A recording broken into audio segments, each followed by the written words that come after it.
What's up, Grace Girls? Welcome to the Allow Yourself Grace podcast, where we focus on helping Black women change their lives by discarding negative thoughts, pivoting in the right direction, and shifting their mindset through cultivating a trauma free lifestyle. I'm your host, Courtney Kristen, educator, content creator, life coach, counselor, and mental health enthusiast living in Houston, Texas. I created the Allow Yourself Grace podcast because I wanted to create a space for Black women to share their thoughts, feelings, and stories that make them who they are without fear of judgment. Allow Yourself Grace provides emotional support and encouragement within the Grace Girls community for women in need of non biased opinions from women other than family and friends. Personal development, self care, career, faith are among many of the topics we will discuss on this platform. Allow Yourself Grace podcast is here to encourage Black women to live unapologetically and thrive in being authentically who they are and were designed to be, an entire vibe. No topics are off limits. We will cover it all. Now, grab a notebook, pen, sit back, and enjoy the show. What's up? What's up, Grace Girls? Welcome back to another episode of the Allow Yourself Grace podcast. Y'all, we're in season 4, and I've been just bringing the heat with all our special guests. And so today I have another special guest in the house. She's sitting over here, pretty in pink, my favorite color. And I'm so excited to have her. I'm always grateful when people take time to spend it with me on my platform. And so, as always, I'm going to have her introduce herself. Her name is Miss Jamie Wright. And so I'm going to have her tell you a little bit about who she is, what she does, where she's from. And then we'll get into the episode. Miss Courtney. Yes, ma'am. Thank you for having me on your show. Thank you for accepting the invite. Absolutely. It was like kindred hearts when we first met on the stage at Melanin Mind. Yes. So thank you so much. So yeah, I'm Jamie, right? I'm just a small town girl from the southern eastern tip of Oklahoma. Okay, Oklahoma. Born and bred, but I got to Texas, y'all, as quick as I could. I've been in Houston for a couple of years now, just living life. Okay. So in my profession, I'm an analyst. I've been an analyst for almost 20 years. And what I now know is absolutely my purpose is I'm a resilience and encouragement speaker. I like to say I don't like to be called a motivational speaker, so I'm going to coin my own phrase, y'all. I'm a community activator. I love it. And y'all, I just went downstairs to meet her to bring her to the studio, and she was just doing what she does naturally, helping someone, right? Downstairs. And so I love that. I love when I see people just in their natural element, just being them, because those are the most genuine people. Like when I can see you being you, whether you're on camera, on stage, off stage, and you're just doing what you do. I love that. So tell us a little bit about how you got to Houston. Like, what made you say, I'm going to Texas? Right. Yeah. Awesome question, Courtney. Well, since at first I thought I was coming to Houston, I lived in Dallas for about 15 years, and I just knew that I was coming into Houston to live this amazing life for the first time in my life, right? I had met a beautiful hearted man in 2018 in Dallas when I was out doing my favorite hobby. My favorite hobby, y'all, is DFW swing out dancing. Like, cool. I never would have guessed that. Okay. Love it. So I'm out, swing out dancing with some of my dance community and meet this amazing guy. Swept me off my feet, and we exchanged vows and all of that good stuff. And he's an ordained minister, retired Army, and all this just beautiful, beautiful things, right? And so I'm like, heck yeah. Finally, for the first time in my life, I'm gonna have this amazing man in my life, despite all of some of the trauma that I experienced as a little girl, being sexually mishandled at a very young age, and by the time that I was 19 years old, I'd been pregnant by 4 different men. My first child, I gave birth to her when I was 14. And so I'm like, despite the depression, despite suicide attempts, this man loved me. Right? So I quickly dated him. unfortunately, the abuse, the physical and emotional and mental abuse, quickly started. And even in the face of all of that, I still made the decision to marry him, and I moved from Dallas to Houston. So that's why I say I don't like to term myself a motivational speaker. And people say, "Oh, what moved you to Houston?" Right. One of the constant questions I always get is, "Do you like Dallas or Houston better?" You know, and I was like, I like both for various reasons, Right. but I moved to Houston thinking one thing, but now I know that I'm here on purpose for my purpose. And I Right. say that, Ms. Courtney, because about 3 months after I moved here to Houston, not knowing a soul, I found myself right at the pandemic. March of 2020 is when the shutdown happened. Right. April 2020, I became homeless as a result of domestic violence. My partner, hit me in the face, and I had braces on at the time. Right. And he knocked my teeth loose, and I honestly thought that he was going to take my life that day. And so, fast forward, hence why I know that I'm in Houston for my purpose on purpose. So that's what brought me to Houston. Look, and I wanted her to tell her story, and it's crazy that the first question I asked led to her story. And so, today I brought her here because I heard her story for the first time at Melanin Minds at the conference we were at. And so, I mean, if you see her, she is the epitome of resilience. And so I love that you chose that, because no one would ever think that by looking at you, right? Because we always say people don't know our story because they see you, but they don't know what you've been through and what you've overcame. And so the topic for today was overcoming adversity. Like, how do you move forward? Because we see Jamie here today and like what she talked about, and you're just like, wow, I never would have guessed that. She shared her story, and I want to thank her for sharing her story. But if you're out there and you're looking, you're probably wondering, okay, how did you bounce back? Because you look amazing. The glow is on. I'm not going to tell the secret. She's going to tell it later. But just, how do you come back from that? Because that can be that wasn't that long ago, 2020. Yeah. So how do you just make it happen? And it's no secret. What I recognize now that I'm on the other side of it all and I'm thriving, is not a secret. What you see in me is always been there. It's just, unfortunately, things happened in my life that allowed or made the essence of who I was, especially as a little girl, detached from who I am. And so for me, I choose to look at overcoming homelessness, being a survivor of child sexual molestation, and a survivor of domestic violence. I choose to look at it as ways to understand that I am not what happened to me. Yes. Right? Yes. And that I have the power, because my creator, the creator of the entire universe, made me in their image. And so I have the power to turn that thing upside down and use it as fuel to overcome. So it's not a secret. It's, for me, I honestly, truly believe it's just simply making the decision. I am an absolute unapologetic believer. And I realized that when I prayed to my creator, the manifestation of his promises for me has come through therapy. Yes. Right? Right.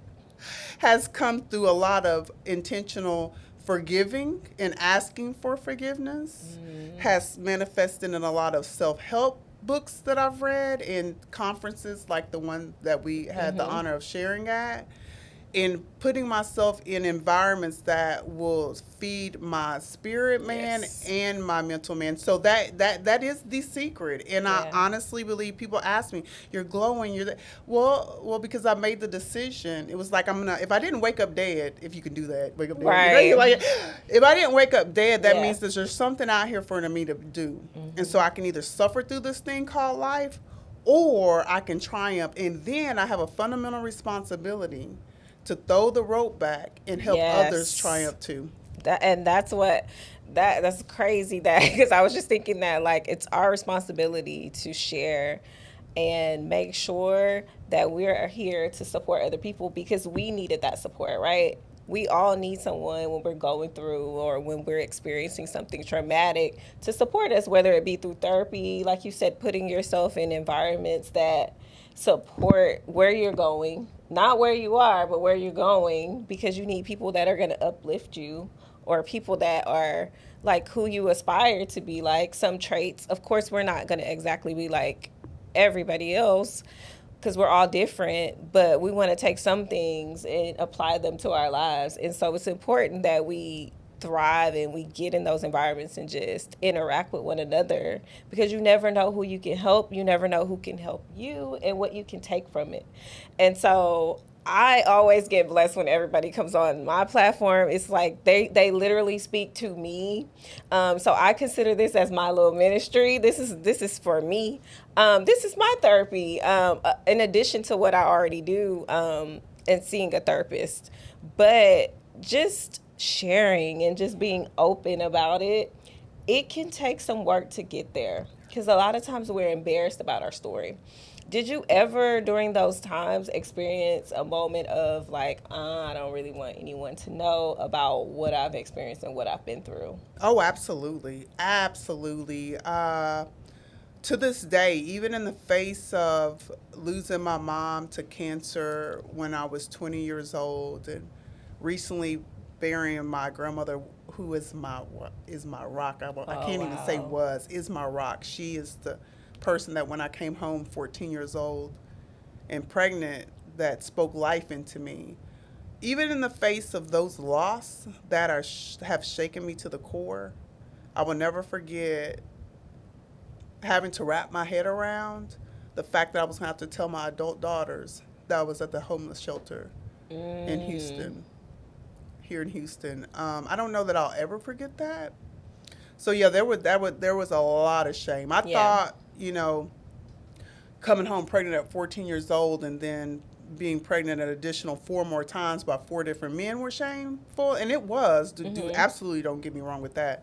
But telling my daughters that, I don't have a place to live. I don't have a place to live. I'm at a homeless shelter, and this is why. And I'm not going to put my face on Zoom because my face was discombobulated. So there was definitely a lot of shame with that.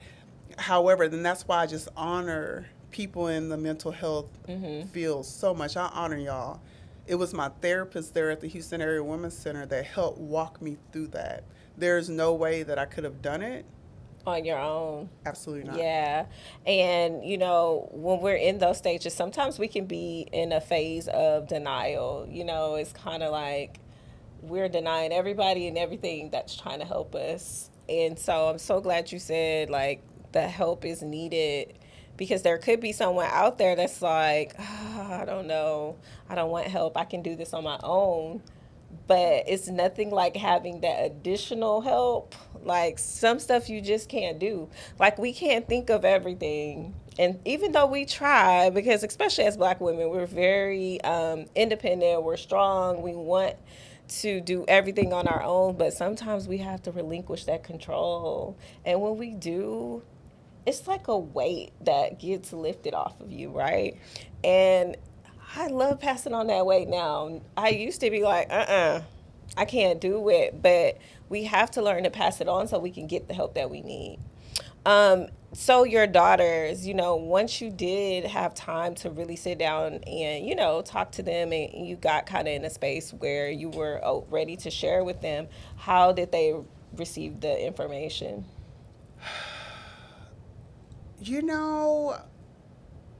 My oldest daughter, I think she was really stunned and she was shocked. And I think, not to put words in her mouth or thoughts in her brain, but I think she felt disappointed that maybe there's something that she could have done.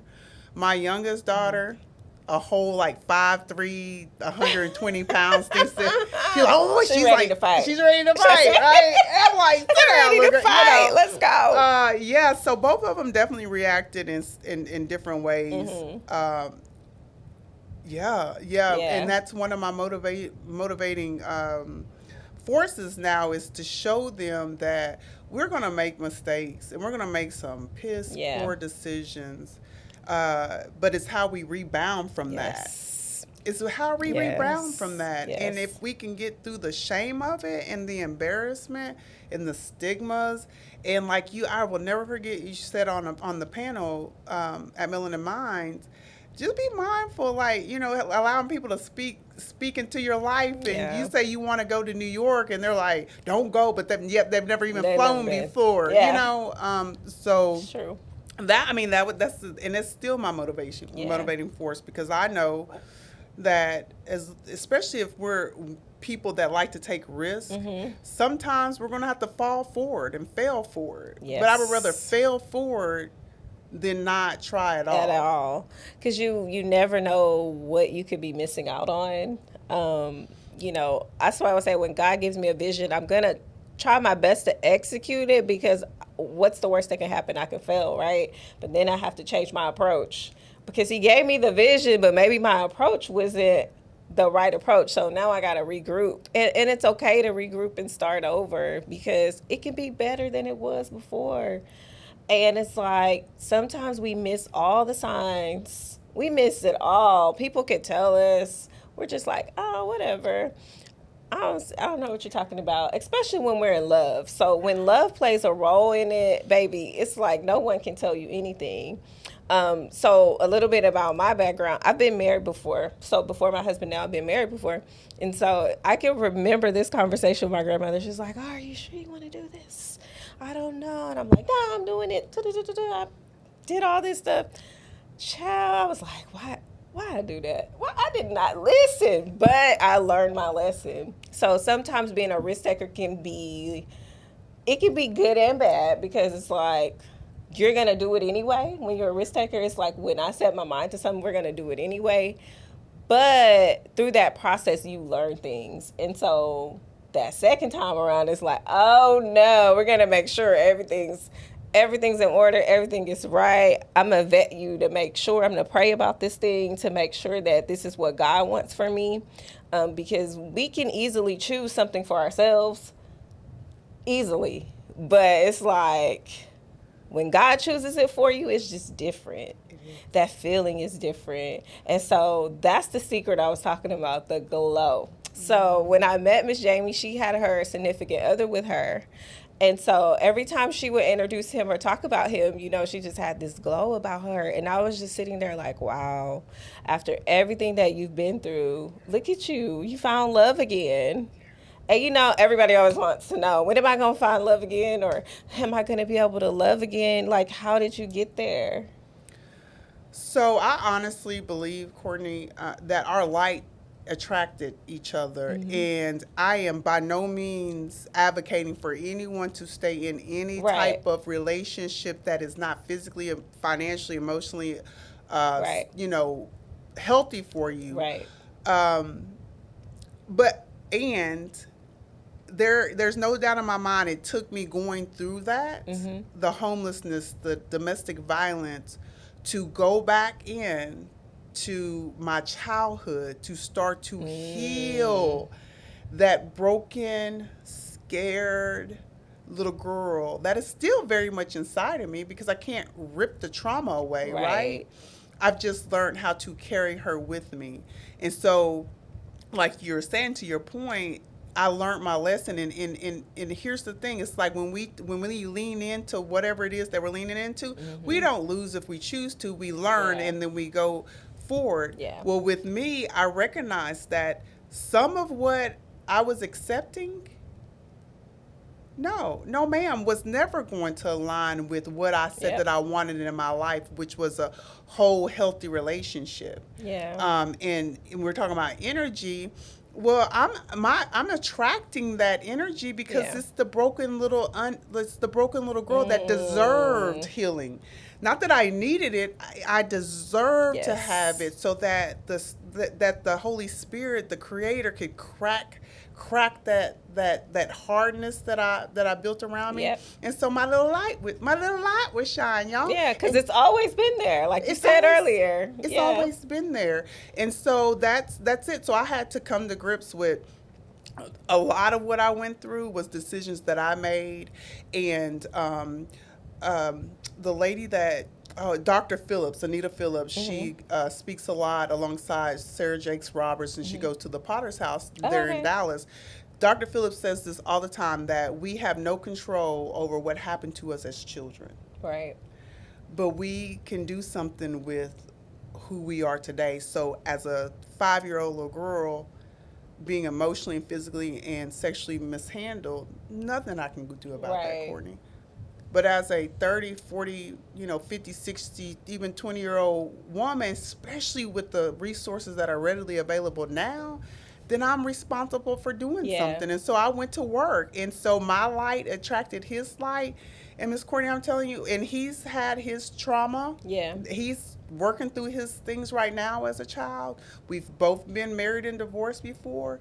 And so we intentionally set the tone for our relationship. I love it. I love it. And it's about communication and just allowing God to be the head of that, whatever the outcome of it will be. And so once you do that, everything starts to align. Everything starts to align. It's just like when you really lean into who you are and who you're supposed to be and who God called you to be, because it's always been there. It's like he's going to work everything else out. The love will come, the house will come, the cars will come, all that stuff will come when we really just lean into who we are. And so she said that so perfectly, because once you figure that out, it's great. And it's crazy because the devil recognizes that light before we do. Listen, come on. Don't get me shouting on your show He now. recognizes that light. And so I heard you say in the beginning when you were telling the story, like, oh, I went out, I met him, he was this, he was that. He came with his whole representative. Fine, too. The brother was fine, y'all. A fine representative. Yes, ma'am. That's what I'm saying. And to you, it was like, oh, he's a full package. He's a preacher. So that's why I'm just saying all that to say, like, don't be fooled by someone who looks like they have everything together, because they recognize when they've ran into something good. And here's the thing, the enemy can't tempt us with what don't tempt us. Come on. And so the enemy knows, because I can't say knew, because he knows that even today, as I said on your show, I don't know who my biological father is. Oh, wow. Even today, I still yearn for the love of a father, which I'm 43 years old, about to be a grandmother. Right. I know that I will not ever have that in the form of the traditional form. So the enemy knows what it is, and he grabbed a hold to my life when I was a little girl, like a lot of us, little boys and little girls, right? But when we are very clear, like, okay, this is how the enemy can get me in his camp. And so each and every time, I'm going to be mindful, because that's like one of the elements that I share about in my art of becoming resilient. Like I came up with, because people are asking me why. So it's like these 5 principles that I live by. And the first one is awareness. It's like awareness in anything. So once we become aware, and from a spiritual aspect, it's like, okay, enemy, I see you now.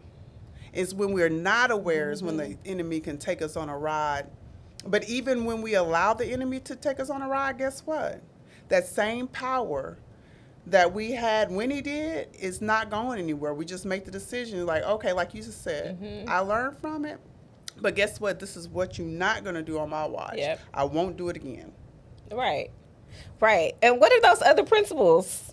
I was like, where the other ones? I'm taking notes. I'm taking mental notes. And anybody can download a free copy of it on my website. It's the art of becoming resilient. Is awareness, acceptance, accountability, refusing to give up, and taking action. Yes. So, and I unpack that especially when I'm speaking to audiences about domestic violence awareness, just being aware of the signs and all of that. It was like I didn't even recognize I was in a domestic violence situation because I grew up my It was mom, normal. it was normal, right? So that's what love looked like to me, y'all, is to hit and be hit.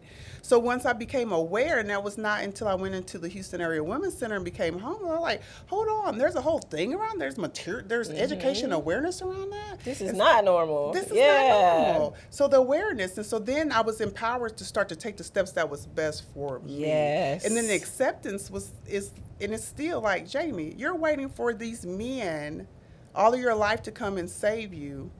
You are who you're waiting on, sis, so get it together. And that's when I started attending therapy almost every single day. And for 2 years, I did therapy a minimum of once a week. And then the accountability part was I had to accept that I had to hold myself accountable. Yeah. I was asking this man to do something for me that I didn't do for myself. And you know what that was? I didn't love myself. And now the background of it, people understand why, but the reality and the fact still remained that I did not love myself. So how was this man ever supposed to love me when I didn't love me? Wow. And I always say you have to teach people how to treat you. And so, like you said, if you weren't displaying that towards yourself, how do we want that in return? How do we model that? We have to model the behavior we want to see. And it's like, how do we do that when we don't know how? And that's why it's important to have these resources. Conversations. And then thank you again for having me on your platform, because it's hard for us to be something we haven't seen, you know, and we can, and it's our generation's turn to shift the narrative. It is. And she just said a whole word right there. Like, it's hard. Like, even now, you know, as an entrepreneur and in these spaces that we're in a lot, it's difficult because you didn't see your mom do it. You didn't see your grandma do it. It's a different space. And so we have to educate ourselves and we have to get resources. And some of us have been to school, but just constantly putting ourselves out there, we get better. And so we're able to model that for the next generation. Come on. And so that was my reason partly for creating this platform too, is just so that little girls can see people who look like them that are having these conversations. We didn't have these conversations growing up. It was kind of like you saw your mom and aunties in the living room talking, but it was like, go outside and play. You need to be seen, not heard, basically. Go grown folks talking. We don't know what they were talking about. But now we have kids they have safe spaces that parents are like, oh, let's chat. Oh, we're going on a girls' day or whatever the case may be. So that's becoming the norm. And I love that. I do too. I love that for them. I really do. Because they need it. What happens is we grow up, we don't stay little people. We grow up and be, you know, grown men and women, especially of color, and then we're expected to learn how to maintain healthy relationships, to conflict resolute, to balance checkbooks, to all of these things. But ma'am, you told me to go outside or stay in a kid's place. I got like slapped upside the head if I come in the living room and gonna opine. You better not ask the question. So to your point, right? Yeah. And they did and it's no shade on anyone. No, it's not. But like you said, if you're not seeing it, you don't know. They thought that was, you know, because that's the way they were raised, and that's the way they were raised. And don't get me started on unpacking the slavery days. You know where the root and the essence of it all. A lot of it originates from. Yeah. So, this is like, I love it. I love it. So now you're speaking. So how many, like, so is it like monthly, or is it just like you're just selective about the events that you speak at, or, because I know I'm very selective. I didn't know, because I know everybody has their process. Like, what's Jamie doing when she's going out and speaking? Listen, Miss Courtney, maybe you and the husband. Yeah, that's the husband. Y'all know Lloyd. He's crazy. That's the husband, y'all. That's going to be his name for here on out. Maybe you all can help me with that, because when I started sharing my story, I never shared it to be on TV and, you know, and be on all these platforms. That's what the Creator has designed for my life, right? And so I'm learning as I'm going, because I'm realizing that in some environments listen, y'all, I'm all saved by grace. Listen, come on, Grace. And people say, oh, you so God-fearing. Yes, yes, because you want me to be, because I'm always 2 decisions away from jail or hell. So you want me next to my Savior, right? So I'm not judging anyone at all. What I'm recognizing is that I can't be aligned with everybody's platform. Come on. And I'm learning that the hard way. And I mean that, I'm serious. So maybe you and the husband can help me with that, because I've just been saying yes. Yeah.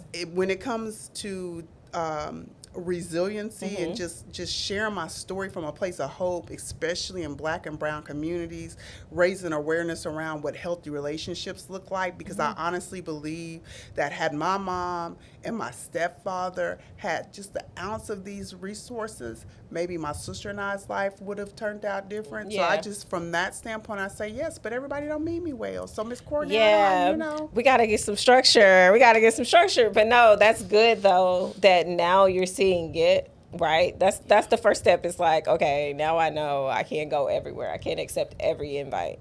And so it's just about, I guess, learning what their mission is, what they're about, and then, okay, let's see if that's good for me.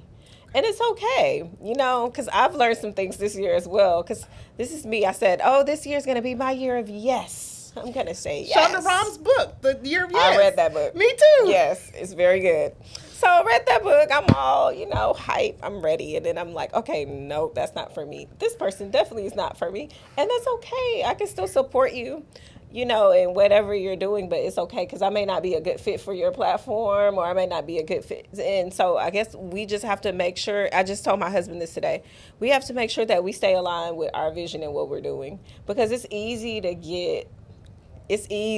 because it's like, oh yeah, because you're so genuine. You have pure intentions, but not everybody does. And so, yeah, so that. Where's the contract? Let me, because I can tell you no. Yeah. Right? Yeah. And it's unfortunate, because I was raised, and even right now as a believer, I'm going to see the good in you. Yep. Because my Creator sees the good in me. And how dare, and that's when people are like, how do you forgive your stepfather? How do you forgive my partner, the man that knocked my teeth out? When I look at the humanity in them, because I know I'm a sinner saved by grace, it's very easy for me to have a pure heart, right, and then get taken advantage of.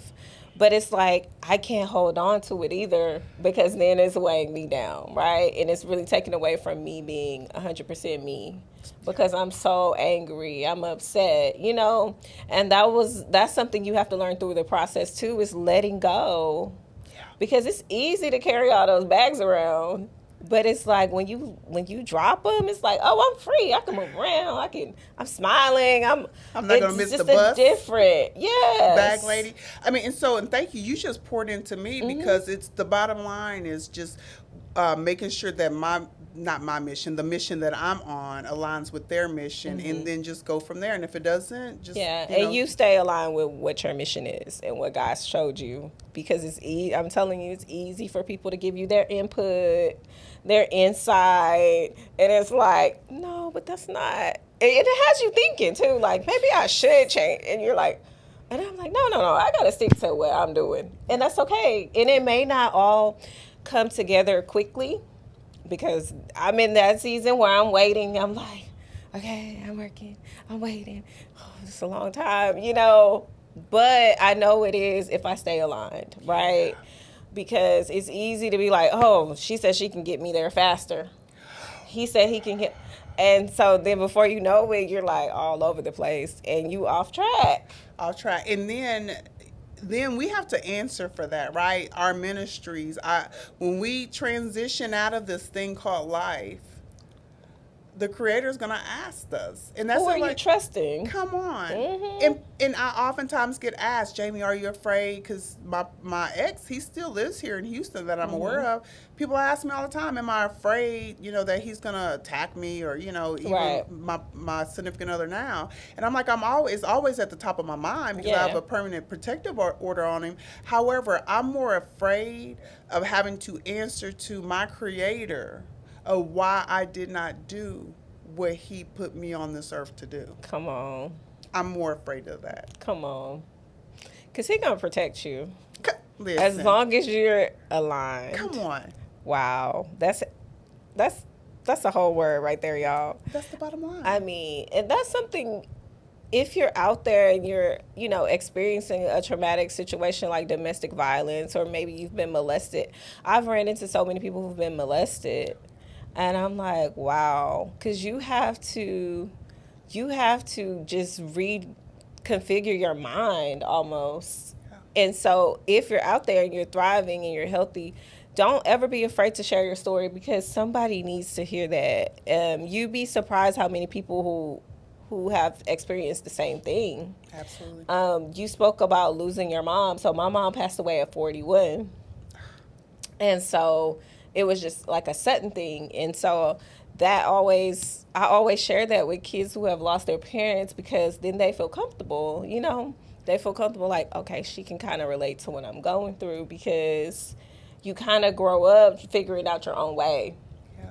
And you don't have that person to go to or call or say, hey, and you see everybody with their moms. And there was a time period where I didn't like Mother's Day. I was like, I'm not doing Mother's Day. I'm in the house, I'm not doing it. But now I'm like, oh, I love seeing people with their moms because you should really celebrate the people you love while they're here. And if you don't have them here, let's figure out how to use that to help somebody else. Yeah. Because I don't know, because it's easy to question, like, why did God choose me to lose my mom? Because right now I have a friend who's experiencing that.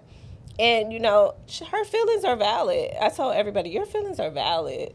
But at some point, you need to pray and ask God, okay, what can I do to help me get through this and to empower someone else? Because somebody needs you. Absolutely. And so I love that you're doing that. I love that, you're going out and you're speaking about it. You're not afraid because that's the first question with everything. Are you scared? Well, what if? Well, what if? I'm scared, but I'm not going to let it stop me. Like, I'm scared to drive sometimes, but Yeah. if I have to get up and go, I'm going to get up and go, Courtney. And that's the thing. Like, we have to feel the fear of it, whatever the it is, and we have to push through that. And that is a superhero secret, I guess. Maybe Right. It's like when we feel the fear, y'all, and we feel it and we push through it, and then we look back, we're like, oh, snaps. I got through it. I got through it. So are you writing a book? I am writing a book. However, life is lifing. I'm actually writing 2 books. Okay. And when I started writing them after I transitioned out of the shelter, and I was on this really awesome path, and then I started getting asked to speak, and that. So the books have taken a backseat to boots on ground, doing community outreach and serving on boards and things like that. But I am writing a book, so stay tuned. For the book drop. Y'all make sure. I'm going to have her Instagram up on the screen. Make sure y'all go and follow her. So what advice do you have to give to anybody who is currently experiencing domestic violence, or maybe they're on the other side of it, but they're still trying to navigate some of those days where it's like, I don't know if I can do this? Beautiful question. So what I would challenge anyone that's going through a domestic violence situation, you could be causing the harm or you can be being harmed, is know that there's resources, there's people out here that you can reach, that you can lean into for help. If you're experiencing domestic violence, the thing I would say, and I will never, because it's not my lane and it's not my call to say for anybody to leave anyone. Right. I didn't like it, you all, when I was going through my abusive relationship, and it's not my right. However, I will say that when you're ready to leave, there is places to go, and until you get ready to leave, in the meantime, create what is called a safety plan. You can go on the Houston Area Women's Center's website. You can go on the National Domestic Violence Hotline website, and there's examples of what a safety plan looks like. And literally all it is that it's a plan that when things get volatile, that you can remove yourself out the situation without being hurt. So it's your decision to stay or go, but please be mindful that there's ways to back out of the situation without being hurt. Right. Now, if you do decide to stay, and this might be harsh, but it's the truth, be prepared to either have your life taken or take their lives as a result of trying to protect your own. Wow. If you're the person that's causing harm, remember that your life matters too, and that you deserve to live a life that's free of violence. And that me personally, along with some other beautiful people in the movement, we are pushing to try to create safe spaces for people that cause harm to come to understand why it is that they're causing the harm and get the help that they need. You all try to put positive things on my social media. Ms. Courtney said that she's going to put it on. Yeah. I always try to have resources, whether it's a suicide hotline, a domestic violence hotline. So just know there's resources out there. Yeah. You don't, when you make the decision, have to live a life that's full of toxicity and that's full of negativity and full of violence. There is a beautiful life on the other side when we make a decision. Look at it. That nobody but God, because it, like she said, the situation can easily turn out, unfortunately, in a way that we all don't want, which is death or you having to kill someone. But the important part is that you access those resources. And so y'all know I have the suicide hotline in the description, but I'm going to add the domestic violence one in the description as well. So if you ever need any resources or if there's a time where you can't access anybody, please call those numbers, because that's why those resources are there to help you. We've had a psychiatrist on this season, and so just all the resources that I'm giving you guys and people who have been through traumatic situations sharing their stories is only to just help you guys continue to persevere and just move forward with grace, y'all. Move forward with grace and just use your story to empower others. Last couple of questions. Ms. Jamie, what's next for you? What's next for me? Yeah. Wow. Well, yeah, beautiful question. I am expecting a grandbaby. Oh, congratulations. Thank you. Is it a girl or boy? We don't know yet. So okay. My daughter and her husband, Exciting. They're doing it their own way. They're having a water birth. They don't know what the baby is. Until it comes? My sister did that. Really? Yeah. So the baby's name is Minnie Manuel right now because we don't know if it's a boy or girl. So that's exciting though. Thank you. The element of surprise so that everybody's waiting. Yeah. And I'll be speaking at a event this coming weekend in support of the Battle of the Bands. It's a whole career fair that's going to happen. So come out if you're available. It's going to be off the chain. What's next? And just, y'all just trying to get it how I can. Is the young people, they saying get it out the mud? What are they saying now? Get it out the mud. Get it out the Get it. She's getting it, y'all. Help me, Lord. She's out here in these streets, like the kids say. Just try to make a difference. She's out here making a difference, and I love it. I love it. I love it. Speaking, we're gonna get Miss Jamie some structure so she can stop saying yeah to y'all. No, I'm just playing. So she can start going to places where she needs to be. Right, where she's needed, not where she's wanted. Yeah, that's real. Ooh, right. That's good. Where you need it, not where you want it. Yes, ma'am. Yeah. Yes, ma'am, because we got work to do, y'all. We got a lot of work to do. Us. The assignment is crucial, but we got to stick to the mission and the vision, because when we get off track, I'm like, why did I go? My husband and I have left places. Like, we got invited to a place. We bring all of our stuff. We're getting ready to set up. And my husband's like, the vibe is off. And I'm like, well, what's wrong? And he's like, yeah, go check it out. So I'm walking around. I'm like, okay, come back. He's like, what's wrong? I'm like, no, you go walk around. He's like, no, we're leaving.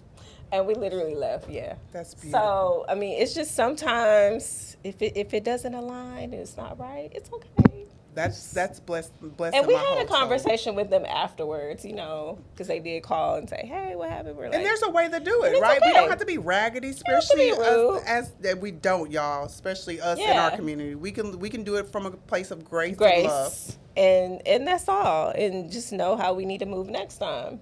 We're gonna handle it better next time.